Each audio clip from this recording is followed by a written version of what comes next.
grasses grow and the waters flow in a free and easy way, but give me enough of the fine old stuff that's made near Galway Bay. Throw away with your pills to cure all ills, be a pagan, Christian or Jew.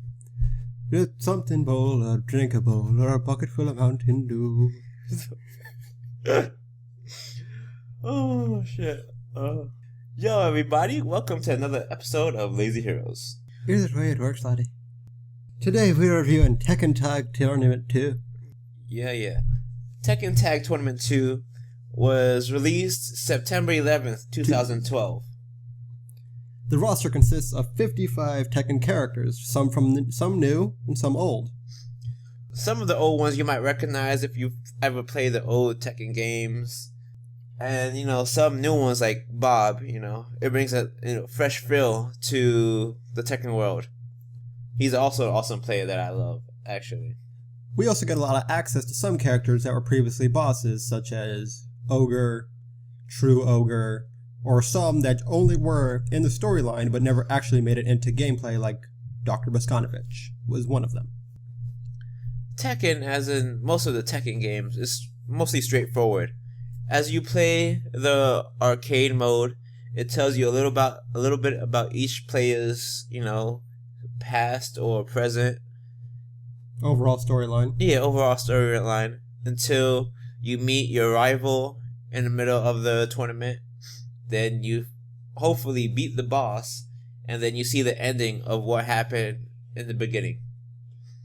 And each player has their own different, storyline. And sometimes it reacts to other players' storylines. Fun little tidbit. Certain characters will do certain moves when you match them up together, like putting Boskanovich and Elisa together will make them do some tag team combo. Same thing with Law and Forest Law. Law and guy who looks like Guile from Street Fighter. I can't remember his name right now, for the love of God. For some of you who don't know what tag is basically, instead of having 1-on-1, you could have 2-on-2.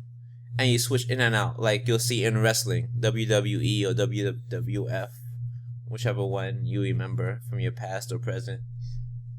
So yeah, you press it by pressing LB, or I'm not R1. sure, LB or R1, depending on what console you play.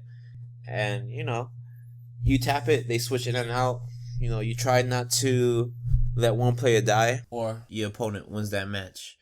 So unless you're hardcore, I recommend you playing 2 or 3 games. I am hardcore, but I still play 3 games just to make it last longer.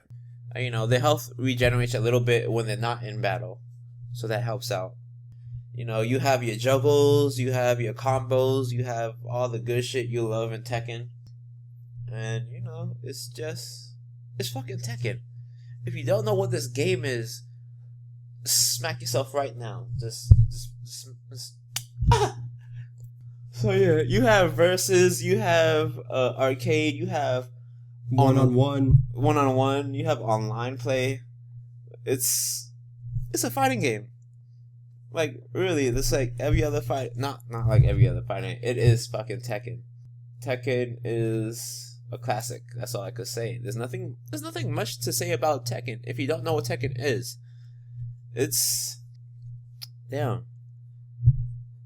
You have to play like a lot of games to actually to get the full story of Tekken. That's the problem. It's basically like every other fighting game out there: Street Fighter, SNK, Mortal Kombat, Marvel vs. Capcom. Wait, no. Yes, no. It's almost the exact same thing. You punch someone, they get their health bar low. End of story. But in order to get like the full story of Tekken, you have to be playing since the first Tekken. Yeah, you have to play. You have to play at least like 5 Tekkens, at least, to understand like all the characters, the history, the past, and the shit that goes on in their lives. You know what? Thank you for watching Lazy Heroes. Subscribe. We'll love you for it. Follow us. Give us feedback. We want to know what we could do better, what we need to improve on, and shit like that. Any last words? Free and easy way, but give me enough of the fine old stuff that's made in Galway Bay.